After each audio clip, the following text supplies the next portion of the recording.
መስራት ያለብን እንትኑ ላይ ነው። አሁን ሰዓታችን ስንሞላ እንዲያንታታው ገባሽ? ልክ እንዲ አሁን እንደምንዛየረው ልክ አሁን እንትን እንደምንለው ሁላ በኋላም በርም እንደዚሁ መተባበር አለብን በር ላይ ማለት ነው።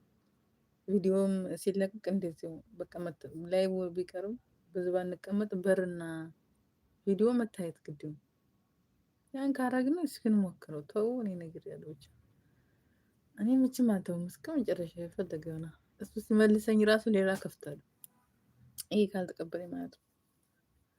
እስከመጨረሻው እዚህ ሀገር እስካለሁ ድረስ በትርፍ ሰዓቴ በቃ ያው እንቅልፌ ነው እንግዲህ እና ተጠናከሩ እናንተ ኧረ ሙርያን ነግሬያለሁ አልሆንኩም ሙርያን እኔ እየለፋሁ አንቺ ስልኬ እስከሚግል ፈጣሪ ከፍቼ እያደርኩ እንደዚህ ካረግሽ እንጣላለን። እኔ ጋር የምትጣይው እሙ ማለት ነው የምር